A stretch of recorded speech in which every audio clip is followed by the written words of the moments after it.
ಮೊದಲ ಲೈನ್ ಅಲ್ಲಿ ಮಲ್ಲಿಕಾರ್ಜುನ್ ಖರ್ಗೆ ಇದ್ದಾರೆ, ಆಮೇಲೆ ಅರವಿಂದ್ ದೇಶಪಾಂಡೆ ಇದ್ದಾರೆ, ಅದಾದ ನಂತರ ಅಲ್ಲಿ ಸಿದ್ದರಾಮಯ್ಯನವರು ಇದ್ದಾರೆ. ಇನ್ನೊಂದಿದೆ ಎರಡನೇ ಲೈನು, ಅದರಲ್ಲಿ ಡಿ ಕೆ ಶಿವಕುಮಾರ್ ಇದ್ದಾರೆ, ನಾನಿದ್ದೀನಿ, ಕೃಷ್ಣ ಬೈರೇಗೌಡ ಇದ್ದಾರೆ. ಈ ತರದ್ದು ಎರಡು ಲೈನ್ ವಿಚಾರವಾಗಿ ಹೇಳಿದ್ರಲ್ಲ, ಅದೆಲ್ಲ ಈಗ ಬೇಡ ಚರ್ಚೆ. ಮೊದಲಿಗೆ ಡಿಸೈಡ್ ಆಗಲಿ, ಬಹುಮತ ಬರಲಿ, ಆ ನಂತರದಲ್ಲಿ ಡಿಸೈಡ್ ಮಾಡೋಣ, ಶಾಸಕರುಗಳು ನಿರ್ಧರಿಸ್ತಾರೆ. ನನಗದು ಬೇಡ ಅನ್ನುವಂಥದ್ದನ್ನು ಹೇಳಿದ್ದಾರೆ. ಈ ಮುಖ್ಯವಾಗಿ ಮಲ್ಲಿಕಾರ್ಜುನ್ ಖರ್ಗೆ ಅವರು ಸಿಎಂ ರೇಸ್ನಲ್ಲಿದ್ದಾರೆ ಅಂತೇಳಿ ಅವ್ರು ಯಾವತ್ತೂ ಹೇಳಿಲ್ಲ, ಇತರರು ಬಿಂಬಿಸುವಂತ ಪ್ರಯತ್ನ ಮಾಡ್ತಾ ಇದ್ರಲ್ಲ, ಅದರಿಂದ ಅವರು ಔಟ್ ಆದಂತಾಗಿದೆ ಅಂತ ಕಾಣಿಸುತ್ತೆ. ಹೀಗೆ ಕಾಂಗ್ರೆಸ್ ಇಲ್ಲಿ ಅಧಿಕಾರಕ್ಕೆ ಬರಬೇಕು ಅನ್ನುವಂಥ ನಿಟ್ಟಿನ ತನ್ನ ಪ್ರಯತ್ನಗಳಲ್ಲಿ ಎಲ್ಲಿ ನನಗೆ ಈ ಸಿಎಂ ಕುರ್ಚಿ ರೇಸ್ ತೊಡಕಾಗುತ್ತೋ ಅನ್ನುವಂಥ ಆತಂಕ ಇತ್ತು, ಅದನ್ನ ಪರಿಹರಿಸುವಂತ ಕೆಲಸವನ್ನ ಮಲ್ಲಿಕಾರ್ಜುನ್ ಖರ್ಗೆ ಮುಖ್ಯವಾಗಿನೇ ಮಾಡಿದೆ ಕಾಂಗ್ರೆಸ್ ಅನ್ನುವಂಥದ್ದು ಬಹಳ ಕ್ಲಿಯರ್ ಆಗಿ ಇಲ್ಲಿ ಗೊತ್ತಾಗ್ತಾ ಇದೆ. ಆ ಮುಖ್ಯವಾಗಿ ಇಲ್ಲಿ ಸಿಎಂ ಯಾರಾಗ್ತಾರೆ ಅನ್ನೋದು ಇಂಪಾರ್ಟೆಂಟ್ ಅಲ್ಲ, ಕರ್ನಾಟಕದಲ್ಲಿ ಕಾಂಗ್ರೆಸ್ ಪಕ್ಷ ಅಧಿಕಾರಕ್ಕೆ ಬರಬೇಕು, ಅದು ಇಲ್ಲಿ ಇಂಪಾರ್ಟೆಂಟ್ ಅನ್ನುವಂಥದ್ದನ್ನ ಹೇಳ್ತಾ ಇದ್ದಾರೆ. ಆಮೇಲೆ ನೋಡಿ, ಇಲ್ಲಿ ಸುರ್ಜೇವಾಲಾ ಅವರು ಪದೇ ಪದೇ ಕೆಲ ಮೊಬೈಲ್ನಲ್ಲಿ ದೃಶ್ಯಾವಳಿಗಳನ್ನ ರಾಹುಲ್ ಗಾಂಧಿ ಅವರಿಗೆ ತೋರಿಸ್ತಾ ಇದ್ದಾರೆ. ಆ ವಿಚಾರಗಳನ್ನ ಬಹುಶಃ ರಾಹುಲ್ ಗಾಂಧಿ ಅವರು ಭಾಷಣದ ಸಂದರ್ಭದಲ್ಲಿ ಏನಾದ್ರು ಪ್ರಸ್ತಾಪ ಮಾಡೋಕೆ ಅನುಕೂಲಕರವಾದಂಥ ವಿಚಾರಗಳು ಏನೋ ಗೊತ್ತಿಲ್ಲ, ಪದೇ ಪದೇ ಕೆಲವೊಂದಷ್ಟು ದೃಶ್ಯಾವಳಿಗಳನ್ನ ಏನೋ ತೋರಿಸುವಂತ ರೀತಿಯಾಗಿನೋ ಅಥವಾ ಕೆಲ ಸಂಗತಿಗಳನ್ನ ಮೊಬೈಲ್ ಮುಖೇನವಾಗಿ ಅವರಿಗೆ ತೋರಿಸುವಂತ ಪ್ರಯತ್ನದಲ್ಲಿದ್ದಾರೆ. ನೋಡಿ, ಇಲ್ಲಿ ಬಹಳ ಜನ ಕೂಡ ಬಂದು ಸೇರಿದ್ದಾರೆ. मल्लिकार्जुन खड़गे जी, केसी वेणुगोपाल जी, रणदीप सुरजेवाला जी, डीके शिवकुमार जी, सिद्धरमैया जी, बीके हरिप्रसाद जी, केएच मुनियप्पा जी, बीके श्रीनिवास जी, स्टेज पे कांग्रेस पार्टी के वरिष्ठ नेता, हमारे प्यारे कार्यकर्ता, भाइयों और बहनों, कर्नाटका के युवाओं, प्रेस के हमारे मित्रों, आप सबका यहां बहुत बहुत स्वागत, नमस्कार।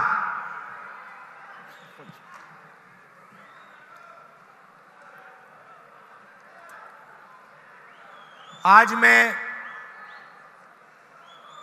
शुरुआत में, मीटिंग के शुरुआत में कर्नाटका की जनता से सीधी बात करना चाहता हूं। ಇವತ್ತು ಪ್ರಾರಂಭದಲ್ಲೇ ನಾನು ಕರ್ನಾಟಕ ಮಹಾಜನತೆಯ ಮುಂದೆ ನೇರವಾಗಿ ಮಾತಾಡಲಿಕ್ಕೆ ಇಚ್ಛೆ ಬೀಳ್ತೇನೆ. सवाल यह है कि जब यहां कुछ ही दिनों में कांग्रेस पार्टी की सरकार आएगी, तो कांग्रेस पार्टी की सरकार कर्नाटका के युवाओं के लिए, महिलाओं के लिए, गरीबों के लिए क्या करेगी? ಕೆಲವು ದಿನಗಳಲ್ಲಿ ಕರ್ನಾಟಕ ರಾಜ್ಯದಲ್ಲಿ ಕಾಂಗ್ರೆಸ್ ಪಕ್ಷದ ಸರ್ಕಾರ ಬರಲಿದೆ. ಕಾಂಗ್ರೆಸ್ ಪಕ್ಷದ ಸರ್ಕಾರ ಬಂದ ನಂತರ ಕರ್ನಾಟಕ ರಾಜ್ಯದ ಯುವಕರಿಗೆ, ಮಹಿಳೆಯರಿಗೆ ಮತ್ತು ರೈತರಿಗೆ ಯಾವ ಕಾರ್ಯಕ್ರಮಗಳು ಹಾಕೊಳ್ತಾರೆ ಅನ್ನೋದನ್ನ ತಮ್ಮ ಮುಂದೆ ಹೇಳಲಿಕ್ಕೆ ಇಚ್ಛೆ ಬೀಳ್ತೇನೆ. हिमाचल में चुनाव हुआ, पहले छत्तीसगढ़, मध्य प्रदेश, राजस्थान में चुनाव हुआ, और मुझसे जो हिमाचल प्रदेश के नेता, छत्तीसगढ़ के नेता, इन्होंने मुझसे पूछा कि हमें क्या करना चाहिए. ಹಿಮಾಚಲ್ ಪ್ರದೇಶದಲ್ಲಿ, ರಾಜಸ್ಥಾನದಲ್ಲಿ, ಮಧ್ಯಪ್ರದೇಶದಲ್ಲಿ, ಛತ್ತೀಸ್ಗಢಲ್ಲಿ, ಹಿಮಾಚಲ್ ಪ್ರದೇಶದಲ್ಲಿ ಬಂದ ಚುನಾವಣೆ ನಂತರ ಎಲ್ಲ ಮುಖ್ಯಮಂತ್ರಿಗಳು ಸಹ ನಾವು ಕಾಂಗ್ರೆಸ್ ಪಕ್ಷದ ವತಿಯಿಂದ ಜನಸಾಮಾನ್ಯರಿಗೆ ಏನು ಮಾಡಬಹುದು ಅನ್ನೋದನ್ನ ನನ್ನಲ್ಲಿ ಪ್ರಶ್ನೆ ಕೇಳಿದ್ರು. और मैंने उनसे कहा कि देखिए, आप 2-3 वायदे जनता से कीजिए, और जिस दिन आपकी सरकार बने, पहली कैबिनेट मीटिंग में उन वायदों को आप पूरा करके दिखाइए. ನಾನು ಅವರಿಗೆ ಬಹಳ ಸ್ಪಷ್ಟವಾಗಿ ಹೇಳಿದೆ, ತಾವು ಸರ್ಕಾರ ಬಂದಿದೆ, ತಾವು 2-3 ಭರವಸೆಗಳನ್ನ ಬಹಳ ಸ್ಪಷ್ಟವಾಗಿ ತಮ್ಮ ಜನತೆಗೆ ಕೊಡಬೇಕು. ಅದನ್ನು ಸರ್ಕಾರ ಬಂದ ನಂತರವೇ ಅದನ್ನ ತಕ್ಷಣವೇ ಜಾರಿಗೆ ಮಾಡಬೇಕು ಅಂತ ಹೇಳಿ ನಾನು ಅವರಲ್ಲಿ ಹೇಳಿದೆ. वायदों में 6 महीने, 1 साल, 2 साल नहीं लगने चाहिए. जो बड़े वायदे हैं उनको पहले ही दिन सरकार को पूरा कर देना चाहिए. ಭರವಸೆ ಕೊಟ್ಟ ನಂತರ ಆ ಭರವಸೆಯನ್ನು ಈಡೇರಿಸಲು 3 ತಿಂಗಳು 6 ತಿಂಗಳು ಆಗಬಾರ್ದು. ಸರ್ಕಾರ ಬಂದ ತಕ್ಷಣವೇ ಏನು 3 ಮುಖ್ಯವಾದ ಪ್ರಮುಖವಾದ ಭರವಸೆಯನ್ನು ಕೊಟ್ಟಿದ್ದೀರಿ ಅದನ್ನ ಅನುಷ್ಠಾನಕ್ಕೆ ತರಬೇಕು ಅಂತ ಹೇಳಿ ನಾನು ಅವರಲ್ಲಿ ವಿನಂತಿ ಮಾಡಿದೆ. और यही मैं कर्नाटक के कांग्रेस पार्टी के नेताओं से कहना चाहता हूं. ಅದೇ ವಿಚಾರವನ್ನು ಸಹ ನಾವು ಕರ್ನಾಟಕ ರಾಜ್ಯದ ಪ್ರತಿಯೊಬ್ಬ ನಾಯಕರಿಗೂ ಸಹ ಅದೇ ವಿಚಾರವನ್ನು ಸಹ ನಾನು ಹೇಳ್ತಾ ಇದ್ದೇನೆ. हमने कर्नाटक की जनता से 4 वायदे किए हैं. ನಾವು ಕರ್ನಾಟಕದ ಜನತೆಗೆ 4 ಭರವಸೆಗಳನ್ನು ಕೊಟ್ಟಿದ್ದೇವೆ. गृह ज्योति 200 यूनिट मुफ्त में बिजली हर परिवार को. ಗೃಹ ಜ್ಯೋತಿ ಅದರಲ್ಲಿ 200 ಯೂನಿಟ್ ಉಚಿತವಾದ ವಿದ್ಯುತ್ ಶಕ್ತಿಯನ್ನು ಕೊಡ್ತಕ್ಕಂಥದ್ದು ಪ್ರತಿಯೊಂದು ಕುಟುಂಬಕ್ಕೆ. गृह लक्ष्मी 2000 रुपए हर महीने महिलाओं को. ಗೃಹಲಕ್ಷ್ಮಿ ಯೋಜನೆ ಪ್ರತಿಯೊಬ್ಬ ಕುಟುಂಬದ ಮಹಿಳೆ ಯಜಮಾನಿಗೆ 2000 ರೂಪಾಯಿ ಕೊಡ್ತಕ್ಕಂಥ ಕಾರ್ಯಕ್ರಮ. अन्नभाग्य 10 केजी चावल हर परिवार के मेंबर को. ಅನ್ನಭಾಗ್ಯ ಕಾರ್ಯಕ್ರಮ ಪ್ರತಿ ಕುಟುಂಬದ ಪ್ರತಿ ಸದಸ್ಯರಿಗೂ ಸಹ ಹರ್ ಮಹಿನೆ ಕೊಡ್ತಕ್ಕಂಥದ್ದು. हर महीने ಪ್ರತಿ ತಿಂಗಳು 10 ಕೆಜಿ ಪ್ರತಿ ಕುಟುಂಬದ ಸದಸ್ಯರಿಗೆ ಕೊಡ್ತಕ್ಕಂಥದ್ದು. और सबसे जरूरी युवा निधि 3000 रुपए हर महीने कर्नाटक के हर ग्रेजुएट को 2 साल के लिए. ಮತ್ತೆ ಯುವಕರಿಗೆ ಪ್ರತಿ ತಿಂಗಳು ಯಾರು ಪದವೀಧರರಿದ್ದಾರೆ ಅವರಿಗೆ 3000 ರೂಪಾಯಿ ಭತ್ಯವನ್ನು ನಾವು ಕೊಡ್ತಕ್ಕಂಥ ಕಾರ್ಯಕ್ರಮ. और 1500 रुपए हर महीने डिप्लोमा होल्डर्स को. 1500 ರೂಪಾಯಿಯನ್ನ ಏನು ಡಿಪ್ಲೊಮಾ ಪದವೀಧರರಿದ್ದಾರೆ ಅವರಿಗೆ ಪ್ರತಿ ತಿಂಗಳು 1500 ರೂಪಾಯಿ ಕೊಡ್ತಕ್ಕಂಥದ್ದು. और इन वायदों को पूरा करने में 6 महीने, 1 साल, 2 साल नहीं लगने चाहिए. ये वायदा पहले दिन पहली कैबिनेट मीटिंग में पूरे हो जाने चाहिए. ಏನು ಈ ಒಂದು ಭರವಸೆಯನ್ನು ನಾವು ಕೊಟ್ಟಿದ್ದೀವಿ, ಭರವಸೆಯನ್ನು ಕೊಡ್ತಾ ಇದ್ದೀವಿ, ಅದು 6 ತಿಂಗಳು 1 ವರ್ಷ ಆಗಬಾರ್ದು. ಸರ್ಕಾರ ಬಂದ ತಕ್ಷಣವೇ ಈ 4 ಕಾರ್ಯಕ್ರಮಗಳ ಅನುಷ್ಠಾನಕ್ಕೆ ಬರಬೇಕು ಅಂತ ಹೇಳಿ ನಾನು ಹೇಳ್ತಾ ಇದ್ದೇನೆ. और कांग्रेस पार्टी को कर्नाटका की जनता का और देश की जनता को सीधा मैसेज देना चाहिए.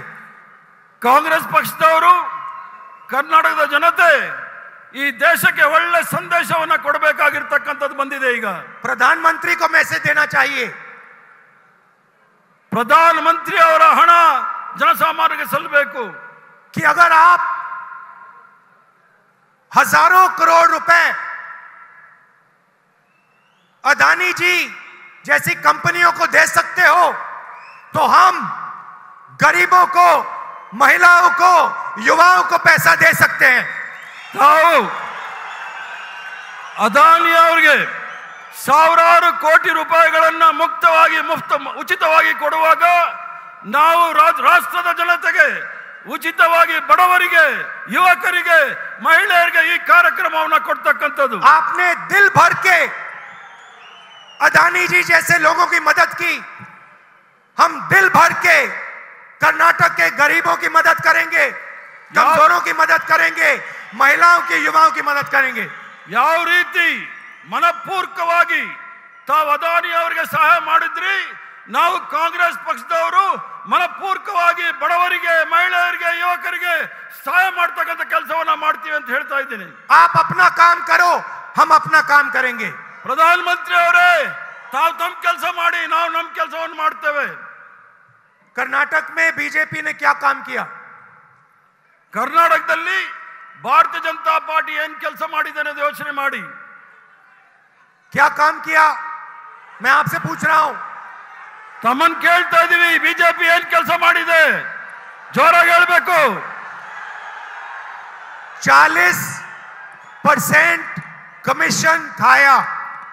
ಕರ್ನಾಟಕದಲ್ಲಿ ಆಗಿರ್ತಕ್ಕಂಥದ್ದು 40% ಕಮಿಷನ್ ಅಂತ ಬಿಟ್ರೆ ಬೇರೆ ಏನು काम ಮಾಡಿಲ್ಲ. करवाने के लिए बीजेपी की सरकार ने कर्नाटक की जनता, कर्नाटक के युवाओं, कर्नाटक के महिलाओं से पैसा चोरी किया। ಭಾರತೀಯ ಜನತಾ ಪಾರ್ಟಿಯ ಸರ್ಕಾರ ಕರ್ನಾಟಕದಲ್ಲಿ ಬಡವರ, ಯುವಕರ, ಮಹಿಳೆಯರ ಹಣವನ್ನ ಕಳ್ಳತನ ಮಾಡಿದ್ದಾರೆ ಅನ್ನೋದು ಕೇಳಕ್ಕೆ ಇಚ್ಛೆ ಬೀಳ್ತೇನೆ. जो भी इन्होंने किया 40% कमीशन इन्होंने लिया। ಏನೇ ಕೆಲಸ ಮಾಡಿದ್ರೂ ಸಹ ಅದರಲ್ಲಿ 40% ಲಂಚ ಹೊಡೆದಿರ್ತಾರೆ ಅನ್ನೋದನ್ನ ಸಾಬೀತಾಗಿದೆ. ये सिर्फ मैं नहीं कह रहा हूं, ಇದು ನಾನು ಹೇಳ್ತಾ ಇಲ್ಲ. कॉन्ट्रैक्टर एसोसिएशन ने हिंदुस्तान के प्रधानमंत्री को चिट्ठी लिखी और कहा कि कर्नाटका में 40% कमीशन लिया जा रहा है। ಇದು ನಾನು ಹೇಳ್ತಕ್ಕಂಥದ್ದಲ್ಲ. ಕರ್ನಾಟಕ ರಾಜ್ಯದ PWD ಕಾಂಟ್ರಾಕ್ಟ್ ಅಸೋಸಿಯೇಷನ್ ನ ಅಧ್ಯಕ್ಷರು ಪ್ರಧಾನಮಂತ್ರಿಗೆ ಪತ್ರದ ಮೂಲಕ ತಿಳಿಸಿದ್ದಾರೆ, ಭಾರತೀಯ ಜನತಾ ಪಾರ್ಟಿಯ ಸರ್ಕಾರ 40% ಕಮಿಷನ್ ಹೊಡಿತಾ ಇದೆ ಅಂತ ಹೇಳಿ. प्रधानमंत्री ने आज तक चिट्ठी का जवाब नहीं दिया। ಪ್ರಧಾನಮಂತ್ರಿ ಅವರು ಇಲ್ಲಿವರೆಗೂ ಸಹ ಆ ಪತ್ರಕ್ಕೆ ಯಾವುದೇ ರೀತಿಯ ಉತ್ತರವನ್ನು ಕೊಟ್ಟಿಲ್ಲ. चिट्ठी का जवाब ना देने का मतलब कि प्रधानमंत्री ने यह बात मान ली कि 40% कमीशन कर्नाटका में लिया जाता है। ಪತ್ರಕ್ಕೆ ಉತ್ತರ ಕೊಡದೇ ಇರತಕ್ಕಂಥ ವಿಚಾರದಲ್ಲಿ ಅದರ ಅರ್ಥ ತಾವು ಸಹ 40% ಭ್ರಷ್ಟಾಚಾರದಲ್ಲಿ ಭಾಗಿಯಾಗಿದ್ದಾರೆ ಅನ್ನೋದನ್ನ ತಾವು ಹೇಳ್ತಾ ಇದ್ದೀರಿ. स्कैम्स की लिस्ट है। स्कूल एसोसिएशन ने चिट्ठी लिखी, पुलिस सब इंस्पेक्टर स्कैम हुआ, 80 लाख रिश्वत ली गई। ಹಗರಣದ ಸರಮಾಲೆ ಇದೆ. ಟೀಚರ್ಸ್ ನೇಮಕಾತಿಯಲ್ಲಿ, ಪೊಲೀಸ್ ನೇಮಕಾತಿಯಲ್ಲಿ ಎಲ್ಲದರಲ್ಲೂ ಸಹ ಭ್ರಷ್ಟಾಚಾರ ತುಳುಕ್ತಾ ಇದೆ. Assistant professor job scam, engineer job scam, assistant professor ಅವರ ನೇಮಕಾತಿ ಹಗರಣ ಮತ್ತು ಅಸಿಸ್ಟೆಂಟ್ ಇಂಜಿನಿಯರ್ ನೇಮಕಾತಿ ಹಗರಣ, ये सब आपने सहा है। ಇವೆಲ್ಲವೂ ಸಹ ತಮ್ಮ ಕಣ್ಣ ಮುಂದೆ ಇದೆ. और जब मैंने ये बात पार्लियामेंट में रखी, जब मैंने अदानी जी के बारे में प्रधानमंत्री से सवाल पूछे, ನಾನು ಈ ವಿಚಾರವನ್ನ ಪಾರ್ಲಿಮೆಂಟ್ ಅಲ್ಲಿ ಮಂಡಿಸಿದಾಗ, ಅದಾನಿ ವಿಚಾರದಲ್ಲಿ ನಾವು ಈ ಪ್ರಶ್ನೆಯನ್ನು ಕೇಳಿದಾಗ ಪಾರ್ಲಿಮೆಂಟ್ ಅಲ್ಲಿ पहले मेरा माइक ऑफ कर दिया गया। ನನ್ನ ಪ್ರಶ್ನೆ ಕೇಳುವ ಮೊದಲೇ ನನ್ನ ಮೈಕ್ ಆಫ್ ಮಾಡಿದ್ರು. मैंने क्या पूछा? ನಾನು ಏನ್ ಕೇಳಿದೆ ಅಂತ ತಿಳ್ಕೊಳ್ಳಿ. प्रधानमंत्री जी, आपका अदानी जी से क्या रिश्ता है? ನಾನು ಕೇಳಿದಿಷ್ಟೇ, ಪ್ರಧಾನಮಂತ್ರಿಗಳೇ ನಿಮಗೆ ಮತ್ತು ಅದಾನಿಗೆ ಯಾವ ಸಂಬಂಧ ಇದೆ ಅಂತ ಕೇಳಿದೆ ಅಂತ ಹೇಳಿದೆ. मैंने पार्लियामेंट में एक फोटो दिखाई, जिसमें नरेंद्र मोदी अदानी जी के हवाई जहाज में रिलैक्स करते हुए दिखते हैं। ನಾನು ಪಾರ್ಲಿಮೆಂಟ್ ಅಲ್ಲಿ ಒಂದು ಚಿತ್ರವನ್ನು ತೋರಿಸಿದೆ. ऐसे बैठे हैं जैसे वो अपने घर में बैठे हैं। ಅದರಲ್ಲಿ ಅದಾನಿ ಅವರು, ಮೋದಿ ಅವರು ಒಂದು ಪ್ಲೇನ್ ಅಲ್ಲಿ ಕೂತ್ಕೊಂಡಿದ್ರು. मैंने पूछा क्या रिश्ता है? ನಾನು ಏನು ಸಂಬಂಧ ಇದೆ ಅಂತ ಕೇಳಿದೆ. फिर मैंने सवाल पूछा कि हिंदुस्तान के एयरपोर्ट्स अदानी जी को दिए जा रहे हैं और एयरपोर्ट देने से पहले सरकार नियम बदलती है, नियम क्यों बदला, किसने बदला?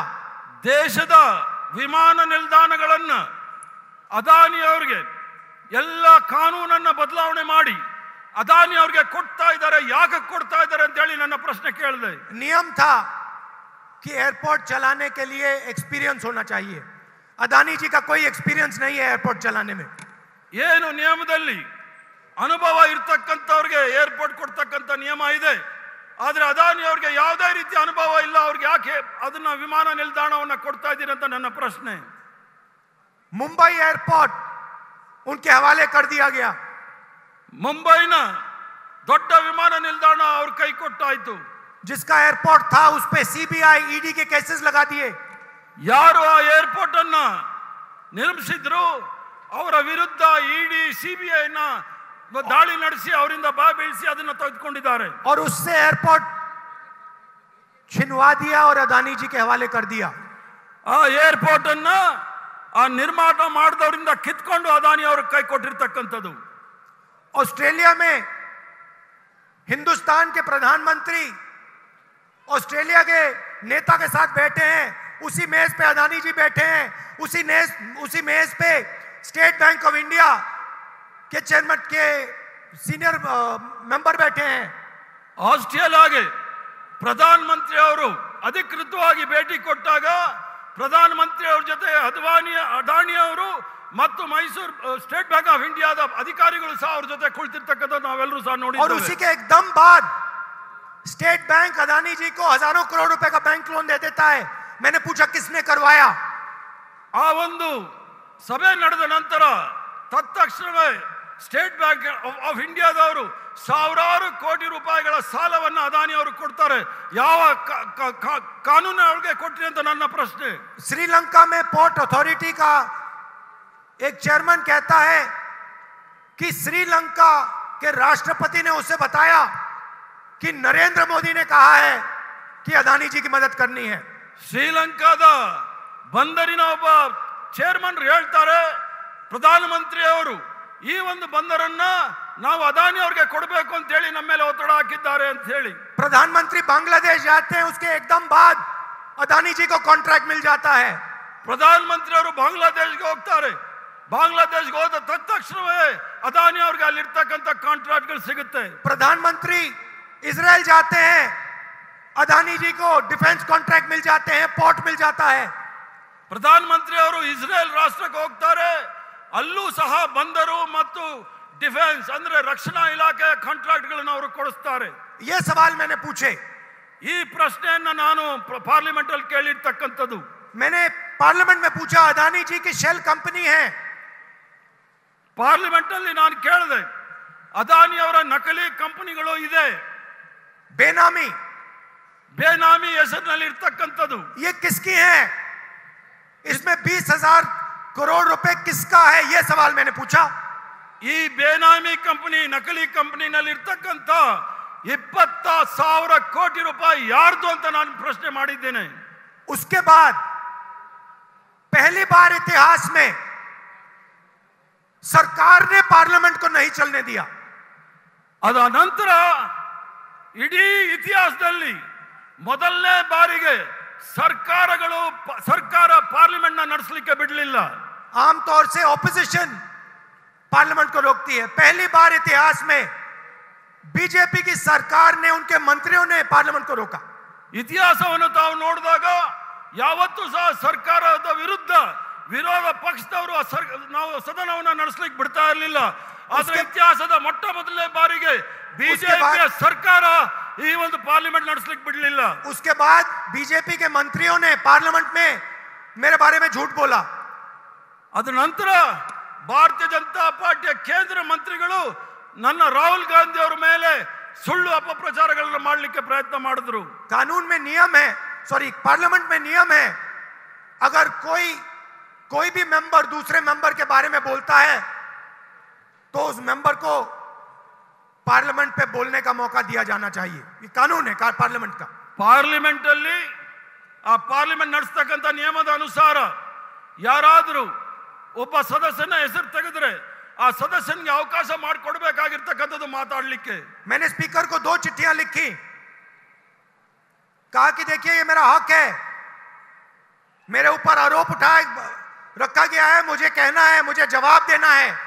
ನಾನು ಲೋಕಸಭಾ ಸ್ಪೀಕರ್ಗೆ 2 ಪತ್ರವನ್ನು ಬರೆದೆ, ನನಗೆ ನನ್ನ ಹಕ್ಕಿದೆ, ನಾನು ಉತ್ತರ ಕೊಡ್ಲಿಕ್ಕೆ ಅವಕಾಶ ಕೊಡಿ ಅಂತ ಹೇಳಿ. बोलने का मौका नहीं दिया गया, ನನಗೆ ಮಾತಾಡಲಿಕ್ಕೆ ಅವಕಾಶ ಕೊಡಲಿಲ್ಲ. उसके बाद मैं स्पीकर के ऑफिस में गया, मैंने कहा स्पीकर सर मुझे मौका तो दीजिए, जवाब देने का मौका तो दीजिए. ಅದ ನಂತರ ನಾನು ಸ್ಪೀಕರ್ ಅವರ ಕಚೇರಿಗೆ ಹೋಗಿ ನಾನು ಅವರಲ್ಲಿ ವಿನಂತಿ ಮಾಡಿದೆ, ನನಗೆ ಮಾತಾಡಲು ಅವಕಾಶ ಮಾಡಿಕೊಡಿ, ಅದಕ್ಕೆ ಜವಾಬ್ ಕೊಡಿ ಅಂತ ಹೇಳಿ. मुस्कुरा के कहते हैं मैं कुछ नहीं कर सकता. ಮುಗುಳ್ ನಕ್ಕೊಂಡು ಸ್ಪೀಕರ್ ಸಾಹೇಬರು ನಾನೇನು ಮಾಡೋಕ್ಕಾಗೋದಿಲ್ಲ ಅಂತ. आइए मेरे साथ चाय पिएजिए, मैं आपको समझा दूंगा. ನಾವು ನನ್ನ ಜೊತೆ ಟೀ ಕುಡೀರಿ, ಆವಾಗ ನಿಮಗೆ ನಾನು ಅದನ್ನ ಆ ವಿಚಾರದಲ್ಲಿ ನಾನು ಬಗೆಹರಿಸ್ತೀನಿ ಅಂತ ಹೇಳಿ. मैंने उनसे कहा स्पीकर सर आप तो स्पीकर हैं, आप पार्लियामेंट के स्पीकर हैं, जो भी आप करना चाहते हो पार्लियामेंट में आप कर सकते हो।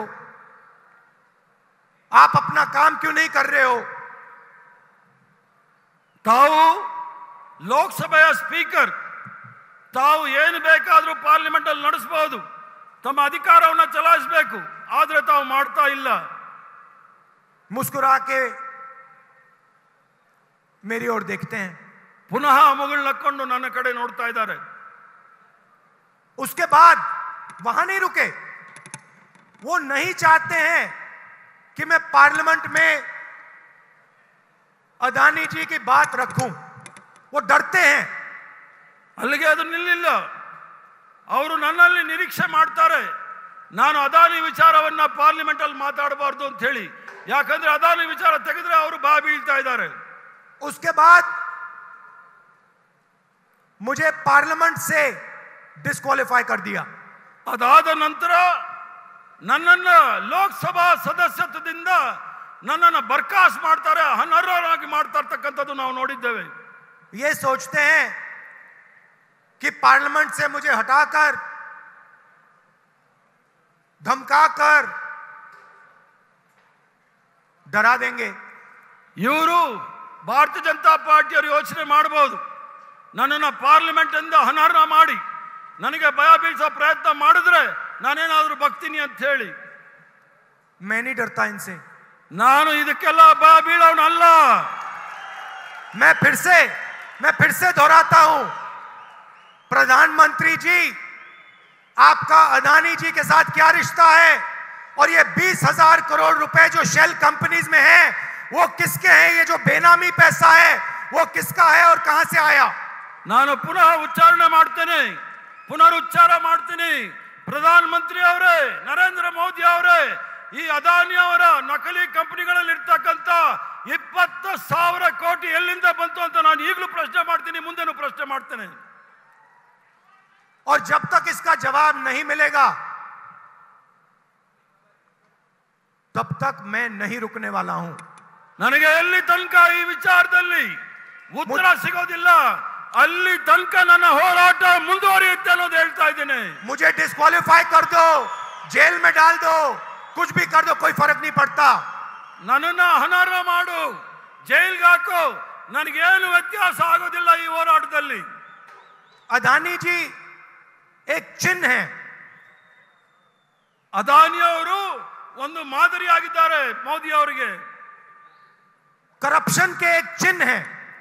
ಭ್ರಷ್ಟಾಚಾರದ ಒಂದು ಮಾದರಿ। 21वीं सदी में एक व्यक्ति हिंदुस्तान का पूरा इंफ्रास्ट्रक्चर, एयरपोर्ट, पोर्ट, सड़क, सारा का सारा उठा ले जाता है।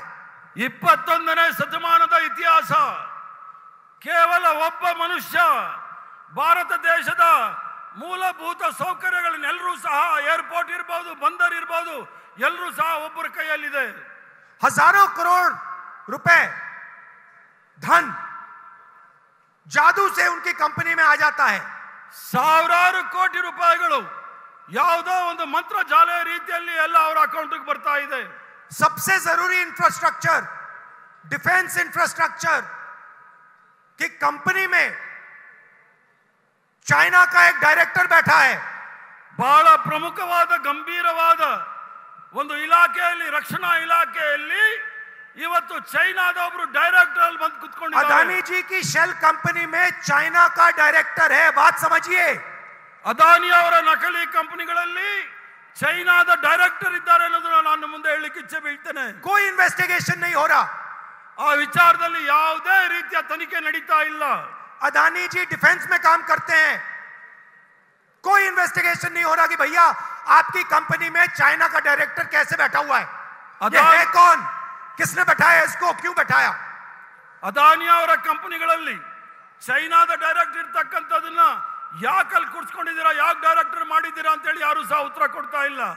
और फिर ध्यान भड़काने की कोशिश करते हैं। ಮತ್ತೆ ನಿಮ್ಮ ಮನಸ್ಸನ್ನ, ದೃಷ್ಟಿಯನ್ನು ಬೇರೆ ಕಡೆ ತೆಗೆದುಕೊಂಡು ಹೋಗ್ಲಿಕ್ಕೆ ಪ್ರಯತ್ನ ಮಾಡಿಸ್ತಾ ಇದ್ದಾರೆ। ओबीसी की बात करते हैं, ओबीसी की बात करते हैं। ಆ ವಿಚಾರ ಬಂದಾಗ ಹಿಂದುಳಿದ ವರ್ಗದವರ ವಿಚಾರದಲ್ಲಿ ಮಾತಾಡ್ತಾರೆ. कहते हैं कि मैंने ओबीसी का अपमान किया. ಹೇಳ್ತಾರೆ ನಾನು ಹಿಂದುಳಿದ ವರ್ಗದವರ ಅಪಮಾನ ಮಾಡಿದೆ ಅಂತ ಹೇಳಿ. चलिए आज ओबीसी की बात करते हैं, पूरी करते हैं. ಆಯ್ತು, ಇವತ್ತು ಹಿಂದುಳಿದ ವರ್ಗದವರ ಬಗ್ಗೆ ವಿಚಾರವನ್ನ ಮಾತಾಡ್ತೇನೆ. सबसे बड़ा सवाल क्या है? ದೊಡ್ಡ ಸವಾಲ್ ಯಾವುದಿದೆ ನಮ್ಮ ಮುಂದೆ? अगर हम ओबीसी की बात करते हैं, दलितों की बात करते हैं, हिंदुस्तान के लोगों की बात करते हैं, तो सबसे बड़ा सवाल क्या है? ನಾವು ಹಿಂದುಳಿದ ವರ್ಗದವರಾಗ್ಲಿ ದಲಿತರ ವಿಚಾರದಲ್ಲಿ ಆಗ್ಲಿ ಭಾರತ ದೇಶದ ಪ್ರಜೆಗಳಿಗೆ ವಿಚಾರದಲ್ಲಿ ಮಾತಾಡುವಾಗ ಅದರಲ್ಲಿ ಏನು ತಪ್ಪಿದೆ? सबसे बड़ा सवाल यह है कि किसकी कितनी आबादी है. ದೊಡ್ಡ ಪ್ರಶ್ನೆ ಎಲ್ಲರ ಜನಸಂಖ್ಯೆ, ಯಾರ ಜನಸಂಖ್ಯೆ ಅತಿ ಹೆಚ್ಚಿನದಾಗಿದೆ ಅನ್ನೋದನ್ನ ತಿಳ್ಕೊಳ್ಬೇಕಾಗಿದೆ. हम जानते हैं कि हिंदुस्तान की सरकार में सेक्रेटरीज अगर आप देखें तो दलित, आदिवासी और ओबीसी वर्ग से सिर्फ 7% आते हैं. ತಾವೇನಾದರೂ ಕೇಂದ್ರ ಸರ್ಕಾರದಲ್ಲಿ ಇರ್ತಕ್ಕಂಥ ಹಲವಾರು ವಿಭಾಗಗಳಲ್ಲಿ ನೋಡಿದಾಗ ದಲಿತರು ಮತ್ತು ಹಿಂದುಳಿದ ವರ್ಗದವರ ಸಂಖ್ಯೆ 7% ಮಾತ್ರ ಇರ್ತಕ್ಕಂಥದ್ದು ನಾವು ನೋಡಬಹುದು. मतलब हिंदुस्तान की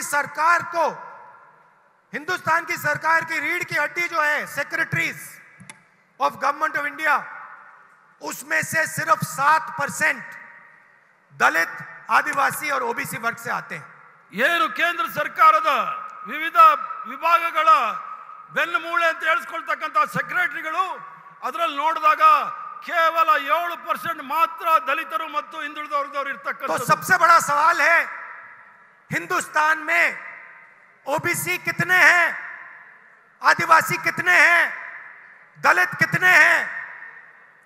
तो अगर हम धन बांटने की बात करें, अगर हम सत्ता बांटने की बात करें, तो पहला कदम ये होना चाहिए कि भैया किसकी कितनी आबादी है.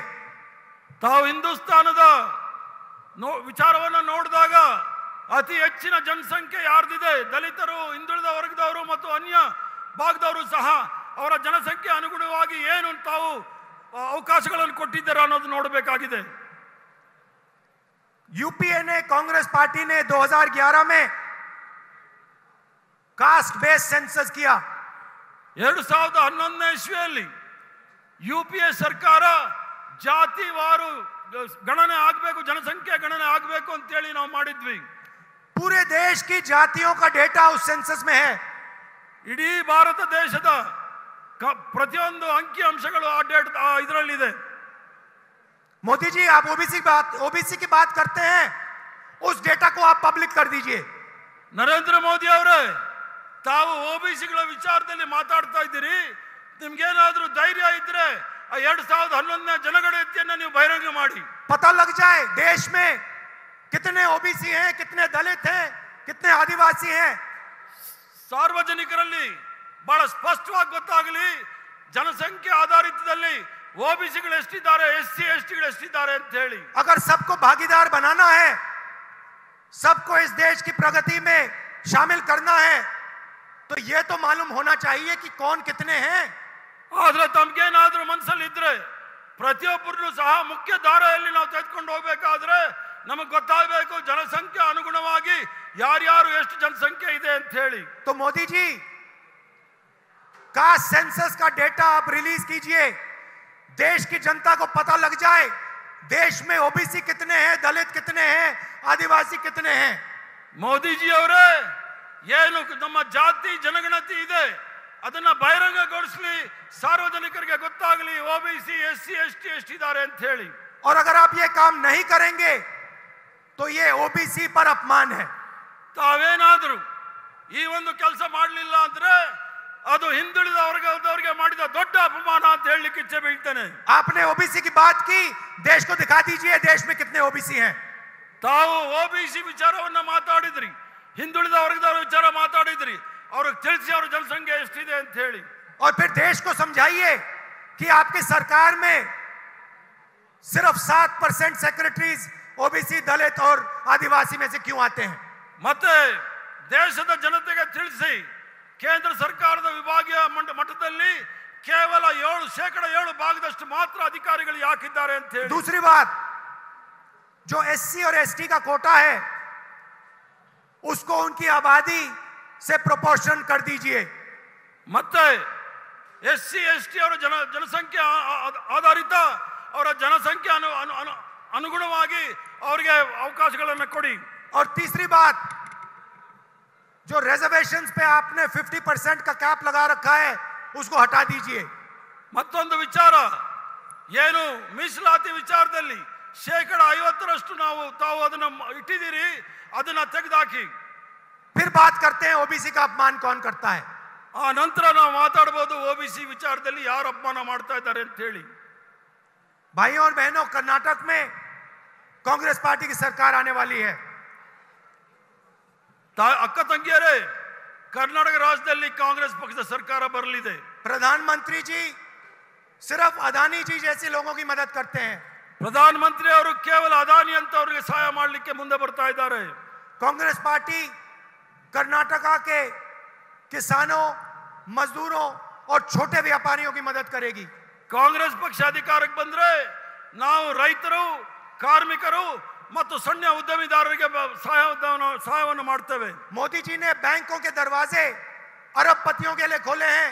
हम बैंक के दरवाजे किसानों के लिए, मजदूरों के लिए, छोटे दुकानदारों के लिए, छोटे व्यापारियों के लिए खोलेंगे. ಮೋದಿ ಅವರು ಬ್ಯಾಂಕ್ಗಳ ಬಾಗಿಲನ್ನು ಕೇವಲ ಉದ್ಯಮಪತಿಗಳು, ಕರೋಡ್ಪತಿಗಳಿಗೆ ಕೊಟ್ಟಿದ್ದಾರೆ. ನಾವು ಅಧಿಕಾರಕ್ಕೆ ಬಂದ್ರೆ ಬಡವರಿಗೆ, ರೈತರಿಗೆ, ಕಾರ್ಮಿಕರಿಗೆ, ಕೂಲಿ ಕೆಲಸಗಾರರಿಗೆ ನಾವು ಬ್ಯಾಂಕ್ ಬಾಗಿಲನ್ನು ತೆಗಿತೇವೆ. और कर्नाटका की सरकार, कांग्रेस पार्टी कर्नाटका की सरकार गरीबों की सरकार, किसानों, मजदूरों और छोटे व्यापारियों की सरकार बनाएगी. ಕರ್ನಾಟಕದಲ್ಲಿ ಕಾಂಗ್ರೆಸ್ ಸರ್ಕಾರ ಆದಾಗ ಅದು ರೈತರ, ಕಾರ್ಮಿಕರ ಮತ್ತು ಸಣ್ಣ ಉದ್ಯಮಿದಾರರ ಸರ್ಕಾರ ಆಗುತ್ತೆ ಅಂತ ಹೇಳಿ ನಾನು ಹೇಳಲಿಕ್ಕೆ ಇಚ್ಛೆ ಬೀಳ್ತೇನೆ. मुझे बहुत खुशी हो रही है कि कांग्रेस पार्टी कर्नाटक में एक होकर लड़ रही है. ಬಹಳ ಸಂತೋಷ ವಿಚಾರ ಏನು ಅಂದ್ರೆ ಕರ್ನಾಟಕ ರಾಜ್ಯದಲ್ಲಿ ಕಾಂಗ್ರೆಸ್ ಪಕ್ಷ ಒಗ್ಗಟ್ಟಾಗಿ ಹೋರಾಟ ಮಾಡ್ತಾ ಇದೆ ಅಂತಕ್ಕಂಥ ವಿಚಾರ. भाइयों और बहनों, पूरी मेजॉरिटी से कांग्रेस पार्टी को यहां जिताना है.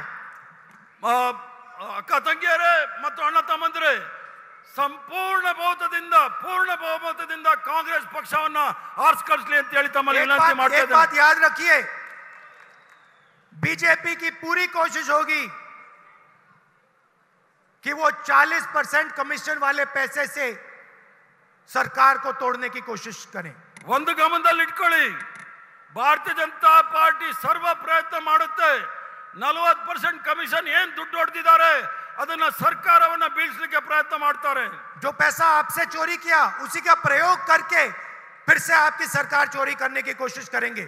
ಏನು ತಮ್ಮ ಹಣವನ್ನ ಕಳ್ತನ ಮಾಡಿದ್ದಾರೆ ಅದೇ ಕಳ್ಳ ಹಣದಲ್ಲಿ ನಿಮ್ಮ ಸರ್ಕಾರವನ್ನ ಕೆಡಲಿಕ್ಕೆ ಪ್ರಯತ್ನ ಮಾಡ್ತಾರೆ. इसलिए सबसे जरूरी बात, कम से कम 150 सीटें कांग्रेस को जीतनी चाहिए. इसलिए ಬಹಳ ಪ್ರಮುಖವಾದ ವಿಚಾರ, ಕಾಂಗ್ರೆಸ್ ಪಕ್ಷ 150 ಸೀಟ್ಗಳನ್ನು ಗೆಲ್ಲಿಸಬೇಕು. इनको कोई भ्रष्टाचार का मौका नहीं देना है. ಭಾರತೀಯ ಜನತಾ ಪಾರ್ಟಿ ಅವರಿಗೆ ಯಾವುದೇ ರೀತಿಯ ಭ್ರಷ್ಟಾಚಾರ ಮಾಡಲಿಕ್ಕೆ ಅವಕಾಶ ಕೊಡಬೇಡಿ. आप सबका दिल से बहुत बहुत धन्यवाद. और जो हमारे कार्यकर्ता हैं, कांग्रेस पार्टी के बब्बर शेर हैं, आप निकलिए, जनता के बीच में जाइए और 150 सीटें यहां जितवाइए. धन्यवाद. ತಮ್ಮೆಲ್ಲರಿಗೂ ಸಹ ಧನ್ಯವಾದಗಳು. ಕಾಂಗ್ರೆಸ್ ಪಕ್ಷದ ಹುಲಿಗಳು ಏನಿದ್ದೀರಿ, ನೀವೆಲ್ಲರೂ ಸಹ ಸಾರ್ವಜನಿಕರ ಮಧ್ಯೆ ಹೋರಾಟ, ಬಿಜೆಪಿ ವಿರುದ್ಧ ಹೋರಾಟ ಮಾಡಿ ಅಂತ ಹೇಳಿ ನಾನು ಮಾತು ಮುಗಿಸ್ತೇನೆ. ನಮಸ್ಕಾರ, ಧನ್ಯವಾದಗಳು.